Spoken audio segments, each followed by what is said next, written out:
Okay, today on the show, my guest is Cindy Raney from the Cindy Raney team in Westport, Connecticut, with Coldwell Banker. But let me tell you more about Cindy. Now, Cindy Raney is a highly accomplished real estate professional, having sold over $500 million in residential real estate and earning Coldwell Banker's top honor, the International Society of Excellence. With a deep commitment to her clients, Cindy specializes in luxury properties, relocations, vacation homes, and investment properties all across Fairfield County and even other parts of Connecticut. She leads a talented team that provides exceptional service through strategic marketing, social media, and home staging. Cindy's passion extends beyond real estate with active involvement in local nonprofits and education. As a longtime resident and proud mother of five, I always love that they say if you want to get something done, give it to a busy mother. That's right. And in addition to being a busy mother of five and a top 1% producer and somebody who volunteers in nonprofits, Cindy's dedication to her community and profession is unmatched. I would love everybody to go check out Cindy specifically on Instagram, Cindy Raney, AND team. So Cindy Raney and team, and spelled out. We'll have a link to that in the show notes. And I also want you to check out her website, cindyraney.com. It's a beautiful website if you're looking for inspiration of maybe a website that you would want as an agent yourself. I believe this was built by Luxury Presence, and they're a Yes. great company, so check them out. Cindy, welcome to the show. Thank you. I am happy to be here. I just spilled all over myself, but the audience probably won't see that unless they're watching. But that is the kind of morning I've been having. So I am grateful, though, that you are making time for us because you don't have time for us, and you've made it. And I am super excited to chat with you. I really want to, before we get into sort of what you're doing now, I want to sort of Mhm. start at the beginning because people love to hear how you got to where you are. So tell us Mhm. about, like, why did you get into real estate and when? Okay, I got into real estate in 2004, and I know that because my son is almost 21, and I was pregnant with Connor when I took my real estate test. I had been working in New York City at Merrill Lynch. I'd gone through their training program. I got my certified financial planner designation. We decided to move to the suburbs in, 2001. And at that point, I knew I didn't want to continue to commute to the city. So my mom had always been in real estate. So, of course, having a mom in real estate, I felt like I already knew half the job. And so it's sort of just a natural fit, taking the skills that I learned at Merrill Lynch and using them for sales in real estate. Yeah, let's talk about Merrill Lynch because I'm a huge fan of some of the discipline that sort of comes from the top down in the training for financial advisors or everyone else that works at Merrill Lynch. I believe originally Merrill Lynch was founded by guys in the military, or it has a very sort of disciplined approach to the way they communicate with clients, which I think absolutely transfers over. I remember a million years ago, I used to work at Morgan Stanley, so very Oh, wow. similar kind Okay. of firm. Yeah. And we actually borrowed techniques from Merrill Lynch that were really effective. So they would always say with your clients, and again, this is financial advising, not being a realtor, but it's probably a similar idea, is you want your clients to hear from you. They would call it a 12-4-1. So they would say, like, every month they should get something from you. Maybe it's a mailer or email, whatever.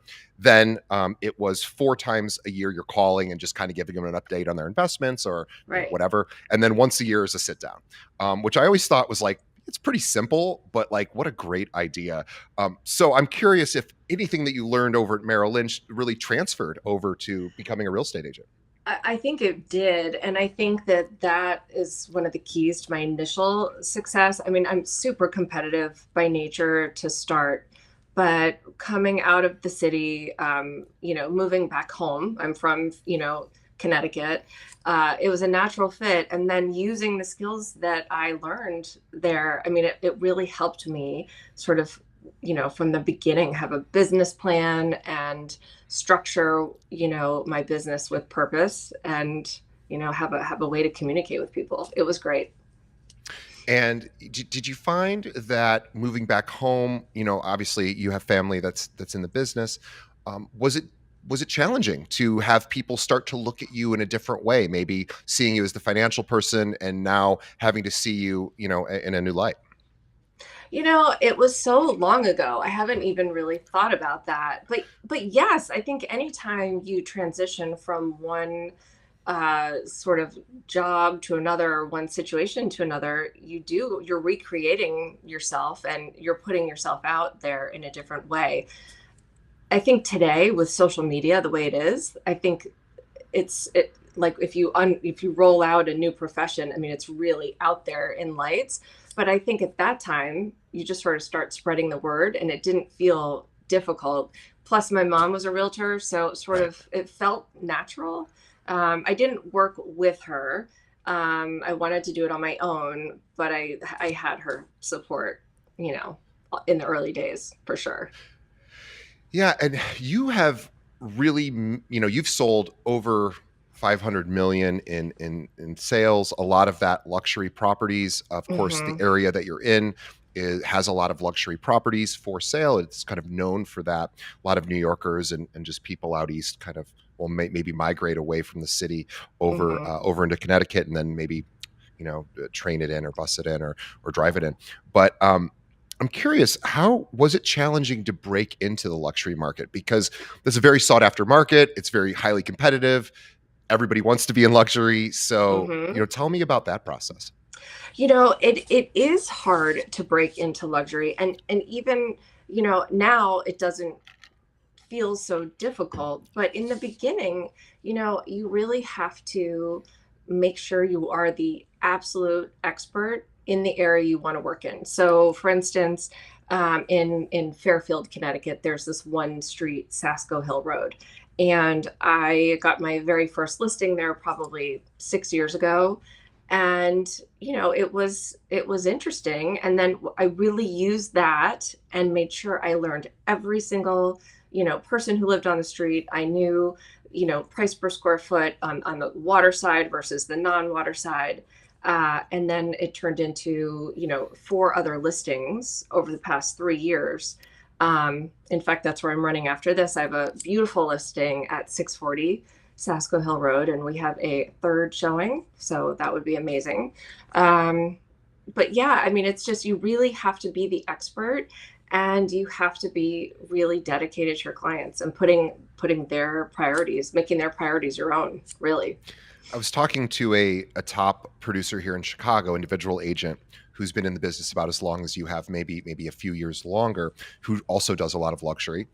And she was saying people often think that luxury is this great solution to whatever realtor problems they may be having, maybe lack of production, getting more clients, and they're like, "Ooh, if I just had more luxury deals." And my friend who has done more than half a billion in sales as well has said, I'm still up against other realtors in almost every listing presentation. If it's a referral, then maybe Oh not. yeah. But she's like, almost always, these are people that are doing their due diligence. They are talking to a few different agents. So she's like, I still have to eat everything I kill. Oh I have yeah. to kill everything I eat, I guess is the better way to say it. So I'm curious, is that's got to be a highly competitive space for you? Oh yeah. I mean, I would say most people will interview at least two or three agents. I mean, we do have a lot of people that are repeat clients, or come to us like a strong referral from somebody, and then they're Sure. not interviewing. But I take my business very seriously, and part of what helps keep us really on track is I strongly believe in coaching. I mean, hands down, coaching is like one of the number one things that's really helped me, especially the last 5 years, grow tremendously. But I have a speaking coach. I mean, all we do is talk to people. So, Wow. So you oh don't just yeah. have a realtor coach, you have a Mm-mm. you have multiple coaches? Yes, I do. I have, my overall business coach, and then I have a separate speaking coach, because I mean, 4 or 5 years ago, I would not have wanted to get on a stage or get on a podcast. Or, I mean, if you could see my initial videos on Instagram, or the first time I tried to make a video for my website, I couldn't do it. I mean, it was so Yeah. hard, and I was so stiff. I mean, it was like, the way I was talking, it just wasn't natural. And Yeah, so I need, and then like personally, I have a yoga coach. It's like I'm coached Yeah. everywhere so that I can be, I mean, we're all running around like crazy. You need some like Yeah. normalcy. You almost need, like, we all need a bit of a council around us, right? Like, Full I time. have a council of elders or something. I've got, so same thing. I've got, well, I don't have a business coach right now, but well, in a way I do. I actually do have a business coach. So I have a business coach, personal trainer, and you know, an accountant, and you know, obviously lots of other people Yeah. that assist me. But I love vocal coach because number one, yes, you are communicating to, you know, one-on-one or in front of groups. You know, when you're at the level you're at, you get invited to speak in front of, you're very sought Mm-hmm. after. So lots of people want to hear the Cindy Rainey story. And, you know, speaking in front of people is not the same as one-on-one, and it can be quite scary. And also, but I love that, I love that you're willing to do it. You're willing to do the hard stuff. And Yeah. it's, you know, speaking in public, speaking on this podcast, it's not easy. I don't think it's easy. And Mm-hmm. I've done it for a long time. So maybe it sounds natural to me, but I don't believe that it's easy to keep somebody's attention for 45 minutes. And yet I have to do that every single episode or do my best. And so having a coach is critical, I think. And it's so easy to forget as a non high end producer that Mm-hmm. getting a coach now is just as important as Cindy. It's easy to say, well, Cindy's a huge producer. She can afford to have all of these coaches in her life. Well, maybe, but every athlete has a coach, and every athlete, Yeah. professional athlete, has coaches their entire history before they ever made a dollar. So the importance of coaching, I love that you're into that. What has your Yeah. coach helped you to do, or coaches? Well, I was just gonna say, I remember the day that I said to my husband Jason, like, "Hey, this is probably going back 5 or 6 years." I said, I think I want to do coaching," and I felt like it was kind of hokey. I was like, oh, I was like almost embarrassed to be like, "Hey, I think I want to do this," and at that point, I think it was like $750 a month, and I know it's. I said, I know it's a huge investment, but I want to try it, and we've grown so much from that day, and my coaches have grown. So you don't stay with the same coach. Like you grow, you get the next level of coach, and it progresses from there. But you don't need to be making a ton of money to start investing in your business. I mean, I think for people that want to grow their business, that is the number one place to start. You should hire an assistant to help you do the things that you're not good at or that you don't like to do, and spend time on like meeting people, being out there, the things that you are really good at. Um, and you should just invest in yourself early on. Yeah, I'll tell you what I have an assistant doing. So a lot of us again are thinking, I can't afford an assistant. Well, I have an assistant who lives in another part of the world. She's been with me for years. Mm-hmm. She's a lot less expensive than perhaps somebody would charge me here in the United States, but you know, I can afford what I can afford, and as a result, so just today, this is kind of funny. So I don't practice real estate myself. I recruit realtors, so it's kind of Mm-hmm. similar in a sense. I'm reaching out to people trying to see if they'd have interest in joining our firm. Well, one of the things I realized was, and again, if anyone who's listening in our local market, I apologize for pulling the curtain back on this, but just to show you what somebody can do is I have an entire list of people I'm trying to prospect or that I'd like to eventually become an agent at our firm. And they're at other firms right now. And so what we're doing is we're tracking all of their production. And whenever they do something cool, or do something important, we call it a superlative, something impressive. Even Mm-hmm. if it's just impressive to us, we're sending them an email or I'm calling. And so what my assistant does, it is just 1 hour a day. I only pay her for 1 hour a day of this. She finds 20 of these opportunities, like, hey, this person just listed as crazy new listing. We should congratulate them and say, hey, we're watching you. Like, this is really cool. Like, good luck. Mm-hmm. And all of these ways to let people know that we care about them and that we're paying attention. And she just loads up 20 emails. She writes them all herself, just a couple sentences each. And then I go through at the end of the day, I review each one to make sure it sounds like my voice and I can make changes. And she's been with me for years, so she knows my voice. And it would be just work I would be doing anyway. And I have to review it and approve it and I send it out. And it really does come from me. She just starts it. And Yeah. it's like the best money I can possibly spend because I can't spend that time coming up with 20 different reasons to reach out to these agents because it's just too much time to go through. So I It's so love that smart. you, Yeah, yeah. that's a great way to have her use her, time, and it's great that you can do that. And by the way, if Everybody anyone out should. there who has a team and is looking to build a team, use the strategy I just mentioned. Because if you want to poach somebody from a different team, or if you just want to add to your team, look for those agents that you want and start following them and paying attention to what they do on the MLS and elsewhere. And I assure you that probably their own managing broker isn't calling them to congratulate them on all their sales. That's a great idea. It's true. It's a great idea. Yeah. Do you get a lot of phone calls from because you're your own thing. Yeah. People probably just let Cindy do her own thing, leave her alone. But it Yeah, is once nice in a to it is while, nice to but get. no. Yeah. It's nice to have someone say, "Hey, I noticed you just put up that great listing on." People love praise. They love to know that you're, noticing them. I think that's really smart. I think I'm going to do that when we start our next recruiting effort. There you go. And check out Cindy's listings too. On cindyraney.com. It's just super impressive. I think I always like to demystify a lot of times, and I do this in my own life too. I'm like, if I only had that one thing, I'd be happy, I'd be Hmm. successful, I'd be happy. And oftentimes that one thing seems like it's the solution to whatever problem. And maybe it is, but oftentimes it's not. And so I'm curious on everybody wants to do luxury. It's highly competitive. Obviously the commissions are high, but there's downsides to it too. And I don't even say downsides. There's unappealing parts of working in the luxury market as well. Number one, highly competitive, obviously. Number two, you have to really know your stuff, maybe more so than a client at a lower price point that isn't being fought over as much in the Hmm. marketplace. Um, and number three, just having to outperform the other agents in your marketplace.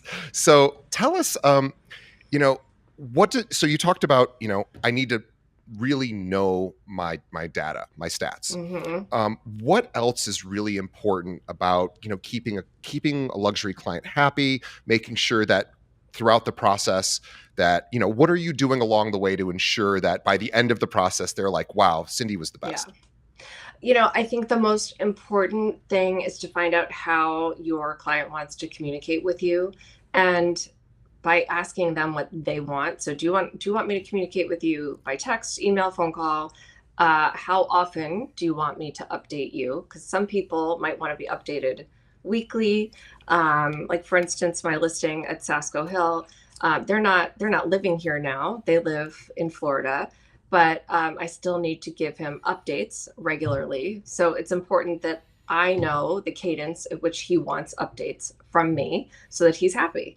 And I think just making sure that you're really available when somebody wants to talk to you. I mean, there are so many agents. Well, I shouldn't say that. I think there are people just in general, that are not looking at email consistently or don't respond quickly.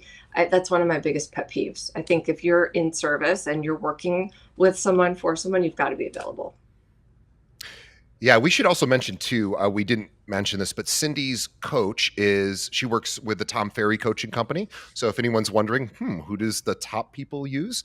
Cindy uses Tom Ferry's company, and obviously very well respected. People probably know Tom Ferry and his father Mike Ferry. Yeah. Yeah. They are one of the top two of the top two coaching companies out there. I want to talk a little bit about consistency because look, you're a busy mom. You're a wife. You are a realtor. You're a team lead, and you're a producer on top of all of that.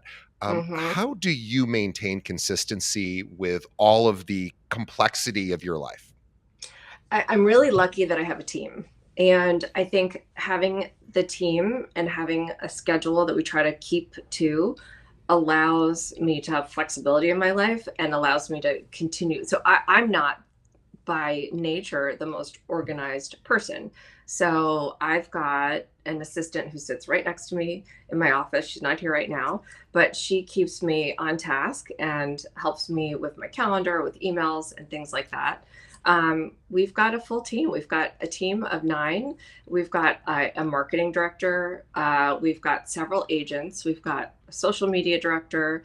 And things that are really important to stay consistent with would be our monthly newsletter. It goes out monthly, no matter what it happens, and every month we put a lot of time into it. It's interesting.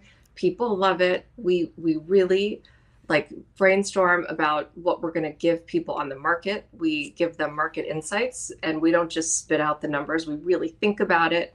I mean, it's like Jason is actually, he's my husband, he's my business partner.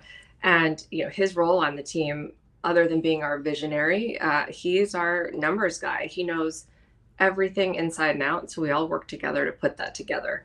And something like video, for instance, if you're going to put yourself out there on social media, you have to be consistent because people will start to expect to see you and they will enjoy getting the information you're giving them. So consistency in anything you're doing, you've got to be, to be great, you've got to be consistent. Yeah, let's talk about social media. So, a lot of times agents in the luxury space or people who want to get into the luxury space might think, well, maybe luxury does means I don't have to do a lot of social media because maybe it's been seen as that's more of a relationship play. And, I don't know whether there's credence to that or not, but you are doing a lot of social media. So tell us about the kind of content that you like to consistently do on social media that really helps, personify the brand and help get people interested in you. Yeah, I think so. What we do is we post every day, once a day on our posts, and then on stories it's a different approach. But so we have a theme. It's like Market Mondays. We talk about the market. Tips Tuesdays. So it could be something. Like right now, it would be something in our community, and we would go somewhere. Like somebody on my team would go talk about where they've been, or like if you're going to go apple picking with your kids, where you're going Sure. to go. It's just things people want to know. So we have a schedule throughout the week. More than happy to share the inside list with anybody. If you want to DM me, feel free. I can give you sort of our cadence. And then on the stories, we sort of just keep whatever we want to talk about, sort of like the day in the life of what's happening. So like this weekend I played paddle. We put that out on stories, just trying to think like whatever is current and whatever we're doing as a team. And, we always put our listings out there in obviously with the highest, video quality. And it's really important to continually put your listings out there.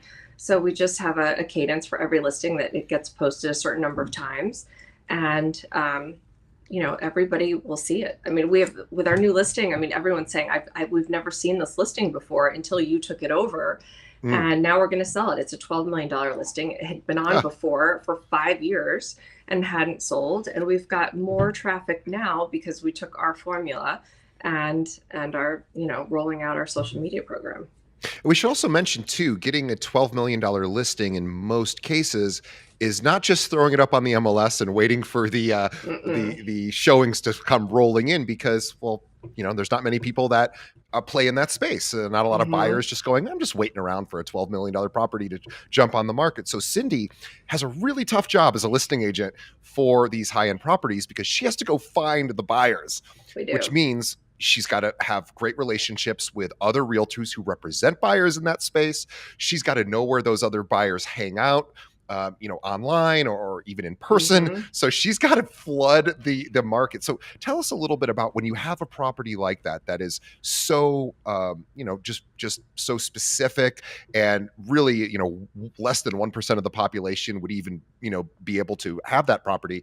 How do you go about sort of figuring out how do we get this thing sold? I think the most important thing that we have is a vast network, and it starts with our network at Coldwell Banker. Part of why we're here is they have a global luxury program, and that gives us amazing marketing. Plus, it also gives us global reach, and that's really important because we know where the buyers are coming from today for these properties. We've done the research, and we really hit those areas around the world by reaching out to those agents with our marketing to make sure that they know that this listing exists. This, Yeah. just to interject for a second. So we're not talking about, hey, all of the wealthy people at the country club in your local market who may be able to afford that property and just don't know it's up for sale. We're talking about people that move into the area, maybe from New York City, maybe from Florida, maybe from the West Coast, maybe who have other properties elsewhere. This is you are really having to think about exactly where your buyers come from, and like you said, it could be global. Yeah, no, it is, and we definitely reach out to um, our contacts and make a personal phone call. I mean, I'm friends with people literally around the globe and say like, "Hey, this is a great house. If you've got someone who's looking for something of this style, you should definitely show it to them." And what's also interesting is, real estate doesn't happen in a vacuum. I mean, it's like everything we do here is really hyper local, but you also need to know what's happening globally, nationally. You've got to know what's happening in other parts of the country because buyers at this level, they own several different homes. They probably have something, in Aspen, Miami. I mean, they're homeowners in many different places. So it really helps to stay current on everything that's happening. I love that.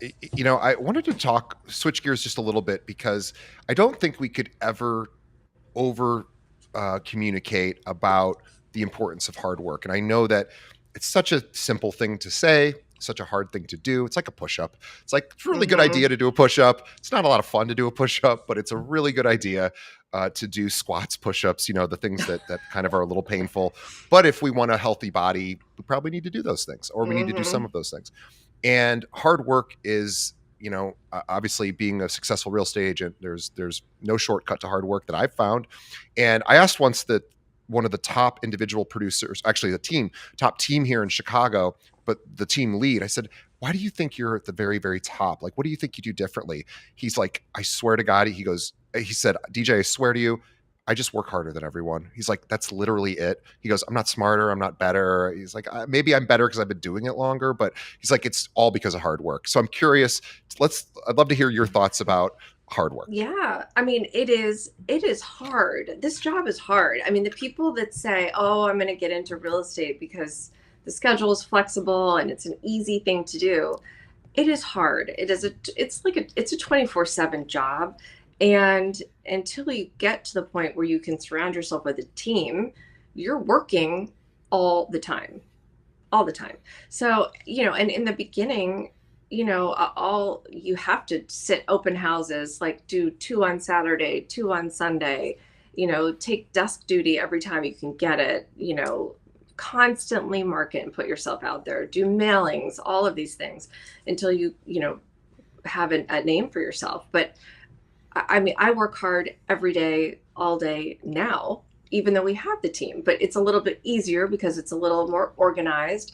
I just took my mom and my two girls to Paris a week and a half ago, and nobody skipped a beat. It was fine. Yeah. We put two listings on, and it was great because I have this super strong team behind me. I was always available, but it can run without me here in the moment, which is amazing. Yeah, well, gosh, that's impressive. I suspect, being a mom of five and team lead and a producer as well, that you would have to know when you wake up every day. I know I have a plan for the day. And Yeah, can we talk about how do you set that plan? Because yeah. what you're accomplishing, to you maybe is like, well, this is just what I do. To everybody else, they see you as like an alien. Like, how are you able to do all of this? So I'm curious, just with the planning of the day, how do you think Yeah. about planning the day? Because there's so much chaos in your life, you have to have a plan. Yes. So, I mean, a couple of things. I learned a few years ago that I used to say all the time, like, I'm busy, I'm busy, I'm busy, and that was sort of my go to phrase. And I was really good at multitasking, but now, I turned 50 recently. I can't multitask as well, so I have to stay super organized. So my day is pretty much the same every day. I wake up, I make my latte downstairs. It's like the first thing I have to have every morning. I spend about a half hour really getting ready for my day, checking emails, making sure I'm ready for any listing appointments, anything I have. And my 13-year-old daughter goes to school about a half hour away from us. I could put her on a bus, but like she's my last child at home and I love that time with her. So I drive her to Sure. school. We listen to Taylor Swift. We talk. We like get her ready for the day, and then from at once I drop her, I come right to the office and we have our team meeting, our team huddle, and then I work really from 9 to about 3, and then the rest of the day from 3 on, I'm back on like family time, fully available, Wow. but I'm back to you know picking up Cece from practice, bringing her something somewhere to a tutor, um, and then I'll get back on the computer maybe around 7. Yeah, and then are you how much sleep do you get? Because sleep has Oh, got to be a luxury for you. no, I can tell you exactly how much because I've been wearing my Apple Watch literally every day since I got back from Paris. I'm a little obsessed with my amount of sleep right now. I've been getting like 8.5 hours of sleep, and I now need to like do a deeper dive because there's like core sleep, deep sleep, REM sleep, Sure. and I need to figure out what it all means. But I'm like last night I got 7.5 hours, but I still feel okay. But my average is like 8.5 hours of sleep, which I think is pretty good. That's more than a little bit good. That is Yeah, crazy. But again, it requires for you to even to get eight yeah, and a half hours of sleep or 7.5 hours. It yeah, requires a ton of organization. It requires a discipline yeah. of I need to go to bed at this time. I need to wake up at this time. Obviously, as a mom, you have to wake up and you have responsibilities for the Yes. family. But I love too that at 3 o'clock every day, there's a time from 3 to 7. It's mom time. It's family time. I'm here. I'm present. And then I can do my work in the evening. Should I have any?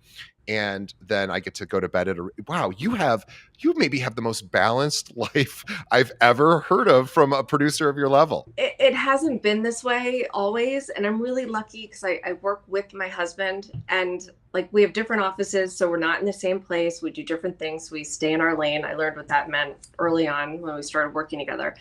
But it has not always been this way. I Sure. missed countless soccer games. I mean, when I was in my 30s, late 30s, like I didn't even see my kids on the Yeah. weekends. So I Yeah. mean, I put the time in, and I think it was important for my kids to see that I did that, and they are Right. really respect hard work. I've got a child who he's turning 21. He's going to graduate in 3 years from Babson College, and Wow. he's going to grad school. I mean, he's such a hard worker. Like they're all such hard workers. I'm so proud of all of them. Um, yeah, it's right now being a mom. It is being a mom and being a part of a family. That's like my why. That's why I do everything that I do. So I make sure that I make that a priority, as well as obviously taking care of my clients, and then thirdly giving back to our community because we can, and it's really important to me. Yeah. So let's talk about giving back. So why is giving back important and what does that mean to you?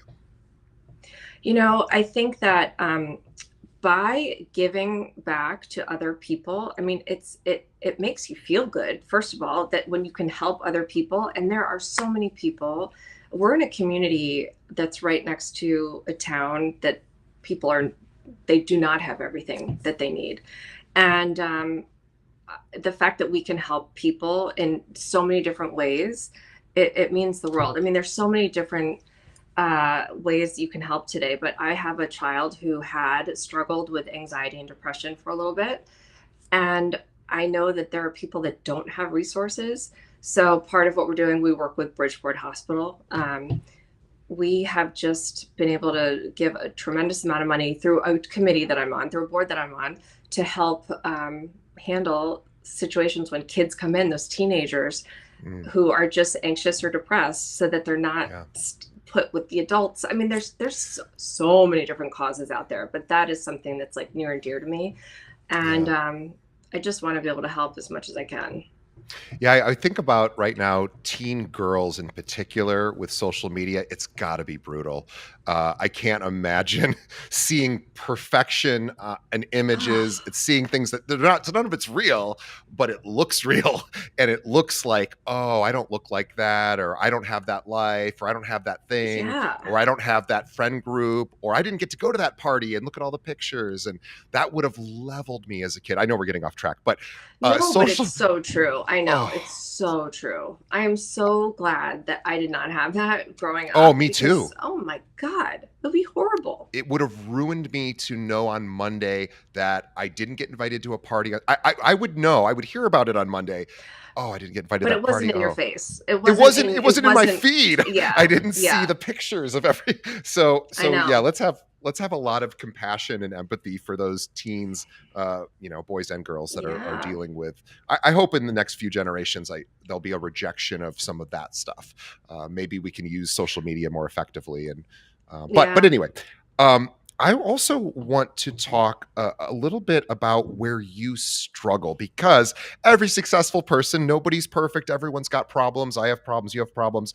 And certainly not looking to do a deep dive into all of your problems, but mm-hmm. just so that people know you're human, what is one part of your business that isn't as perfect as you would like it to be? Gosh. I think that something that we have struggled with and what we're working toward is real processes for things. And so every time I feel like we have a process for something, we have to always like continue to come back to it because we have a team, and if we're not on top of everything exactly the way it needs to be, so we need to know like who's ordering the sign, who's putting the listing in, who's doing this. And it's an evolution of making sure everybody's working the way they need to. And I think the other struggle is sometimes if I'm the final word on something, I can be the person holding up a project. Sure. And I realize that. And I need to make sure that I'm giving enough of my time to projects that might be really important to my marketing manager. I mean, they're, working really hard, and I don't want to be the person holding them up. Yeah, I love that. Just more organization, it sounds like, and more. It's Mm-hmm. constant refinement, right? And Yes.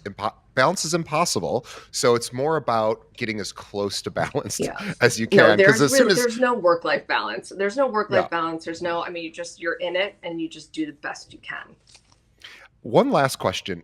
Let's say, and I know you are constantly, you have a big team, you constantly have clients. Clients you probably always are dealing with clients. But let's just say you had a time where you didn't have any listings or buyers in a particular day.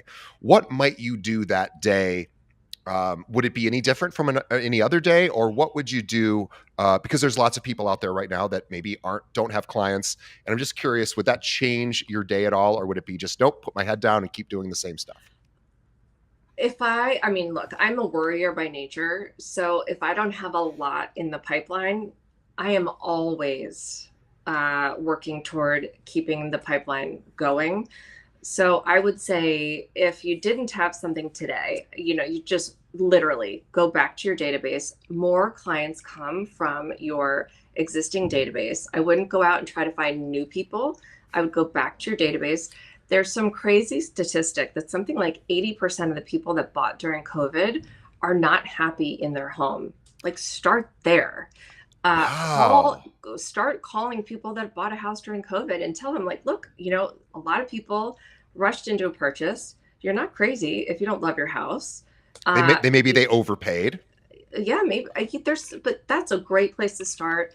Also, uh, I always just go to my phone and I start calling A to Z. So I know where I've left off, and you just pick up the phone and you actually make a phone call, not a text, not an email. Say, hi, how are you? Talk to them about something. Right now, interest rates, I mean, they're up a little bit more than they were a couple weeks ago, but we called all of our clients that bought a house Finally, within the last two interest years, rates are and reasonable again. yes, Yeah. they were, and some of these people saved anywhere from like, twenty to $40,000 a year just by refinancing in that quick moment that they could. So, we're an open book. Like if anybody ever wants to get ideas from us, please DM me through Instagram, and we will get back to you with video ideas. We've got our social media ideas, some of our processes. Oh, the one thing I will say is that I've surrounded myself with amazing people, and I've mastermind groups.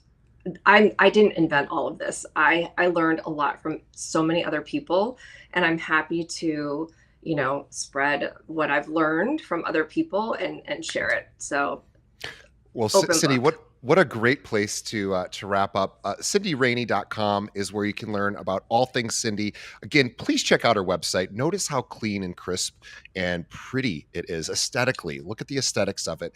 Luxury And presence is amazing. They're great. and Luxury Presence is the web builder for that. They are great.